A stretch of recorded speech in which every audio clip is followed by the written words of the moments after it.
What is up, everybody? Let's go over a few of the hot topics that, after 10 days, I'm sorry, after 30 days, they decide to get married. The first 10 days, what they do is that they talk and date, kind of, without seeing each other, without talking. None of that's going on. So then after that, they desperation is anything. Now, one of them, hold on, going on. Well, Donald Trump, we know he's going to possibly take the White House again. Not something that I want, but unfortunately, you guys have to realize it. Donald Trump is what Black people were to Barack Obama, where there were some that did not vote. There's some that were not even showing up. And then all of a sudden, boom, you have a Black president and with the possibility of one. And now everyone wants to, get on the bandwagon, which is cool. However, we're talking about Donald Trump, all right? And wants to acknowledge, one, he brought out racism. The person that you thought was your best friend was actually a racist. So he brought that out. Crazy. However, I will always tell people, don't discount your friends. Just watch them with a keen eye. Also, like I said, the love is blind thing. Who really thinks that you can find love after 10 days? People think that, well, it's love at first sight. How many really believe that? And what's the difference between lust and love, after 30 days? I don't think there's any way that you could really marry someone after 30 days. You don't know them. You don't know their dynamic. You don't know how they live. And I tell people all the time, popping up, we see Bloomberg has finally dropped out. That was great. I think that you're trying to buy an election, then you're not meant to be in. Buying votes is not cool. Mike. Donald Trump is an idiot. He's the biggest idiot that we've ever had in the White House. So let's get him out with somebody like Biden, not someone that can buy their way in. And the lies about the stop and frisk, when the stop and frisk was horrible. You'll let these people in based on an apology. A lot of times what happens is people go in, they get caught doing something that they can apologize, and everything is okay. It's not. Stop and frisk was for someone like me means nothing. You're apologizing for what? A policy that's already been done. Lives have already been affected by it. And an apology cannot change that. There's very, very, very, very few times for myself that I accept apologies, because at the end of the day, hey, on Mr. Michael Bloomberg, what is next? Everybody's talking about reparations. I mean, what do you really expect to get? Do you think all of us that are Black are going to get a check? I don't know. Now, let me ask you a question. Do you all think it's weird that there's been no Black? It doesn't make sense why there is not one, but there has not been one, period. What is wrong with you, ABC? I know you're not the all Black channel. I get it. I do. But can we get one Black bachelor? I mean, are there none out there? Not a one. Find just one. Please, I'm begging you. Let's see, what's next? The NFL, the Negroes Police League, Let me say something about that. I have publicly, for the last 3 years, I used to be a huge person that watched, that, by the way, should not trust the NFL. I saw what they did to you as far as taking your players from you on your first go around, and then to systematically take them away from you, trying to sign contracts with them only to make sure that your shutdown was deplorable. The NFL has been doing this since 1906. World Football League, World Football Organization, American Football League, which they acquired. The NFL is the biggest racist entity on the planet. I mean, let's break it down. 70% of your football players, your employees, are Black. There are 32 owners, and not one of them is Black.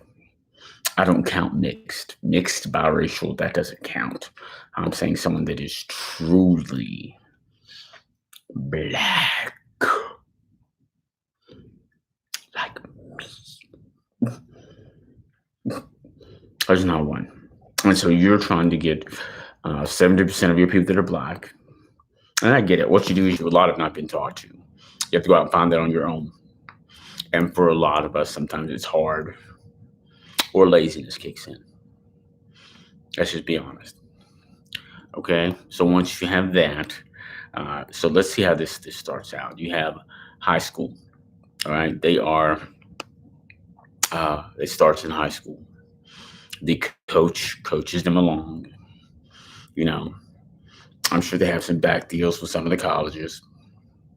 And then they send you, you go to a great school, you may get a scholarship for football, but you go and they pass you off to the next coach, which is your quote, daddy. Because we know that in a lot of situations there are single mothers with no father figures in these young men's lives. And then they go to college. They make a little name for themselves. They play for 4 years. And then they go to the slave trading grounds of the combine. I'm going to tell you, there have the racist white people out there must be just ecstatic over the combine. They must laugh their asses off, because as much as we scream about racism, we're watching literally slave trading go on during the combine. You have what do you have? You have look at the pictures between these slaves getting ready to be auctioned off and the combine. Let's look at the real similarities, not differences. They are weighed in their underwear, same way the slaves were. The difference is that one group has on shackles and the other group is cool. You know, hold on a second. Before I go there, let's go back.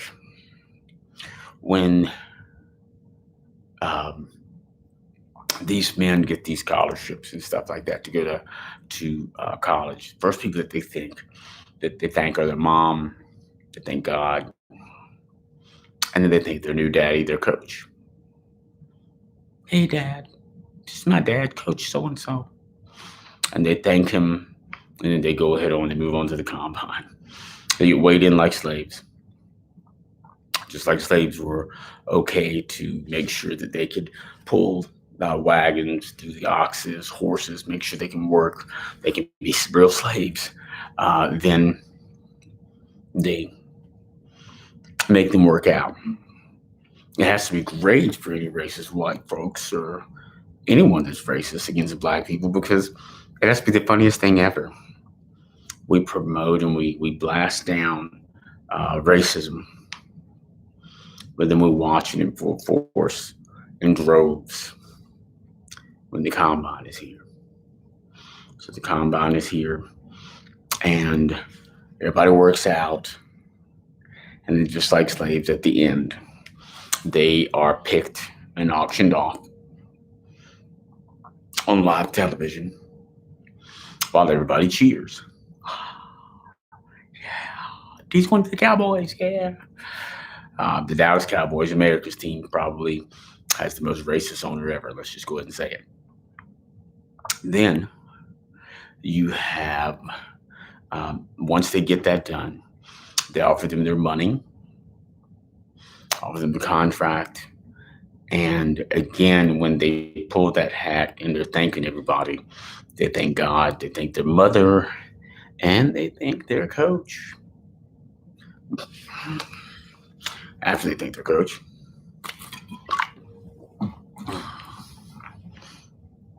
they're hauled off to get ready to play on another field. Except different, this one is not white with cotton. It's green field, and you play and you get busted up. And I would already have brain damage somewhere or hip lost. But, by then you're destroyed. Now, let's look at it like for real, really. When you look at football, the most protected person is the quarterback. There are fines that you get for hitting the quarterback or roughing him up. It's always been like that. Even allowed to hit him at all. Isn't that crazy? The only protected spot was reserved for the white dude on the 70% black team. To make any sense.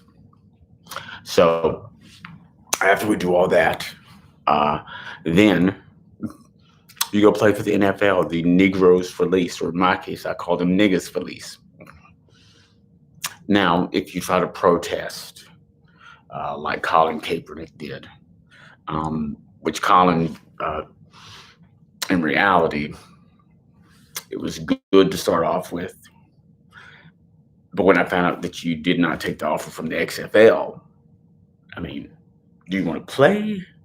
Or is it really about money? And you're going to say, I'm sure he'll say, well, I'm just trying to get the money to help out less fortunate. Well, you've done that. You've proven that you can do that.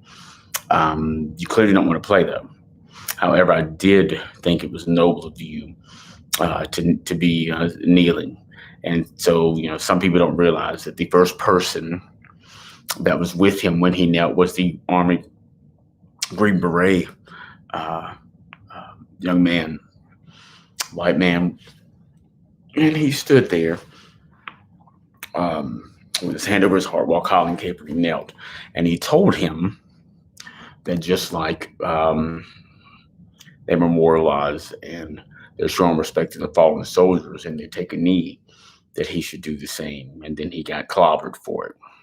So for those of you that don't know that, that's how that went down. Colin Kaepernick had been sitting. He had been sitting since he'd been in the NFL. It wasn't until he knelt that it became an issue. The NFL is the most racist organization. I would never watch them again unless they change some of the things that they do. The black men that are part of the NFL get the carrot dangled because they've never had anything.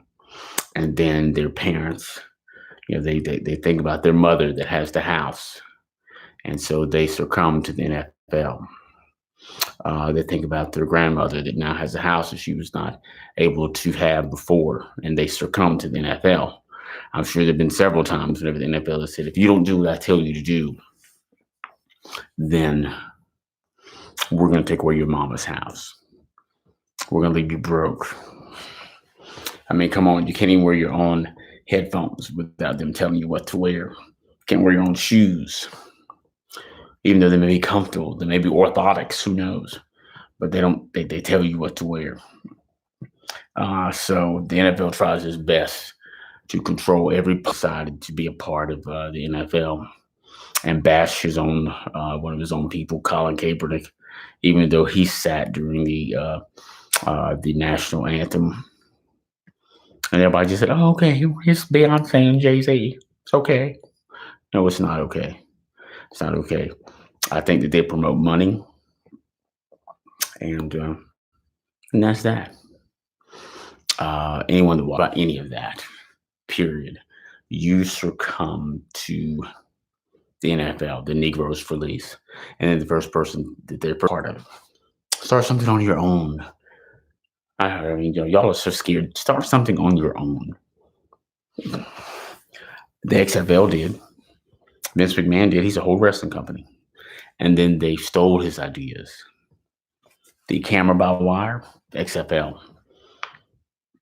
They stole the entrances from wrestling. The NFL is a thief. That's all they are.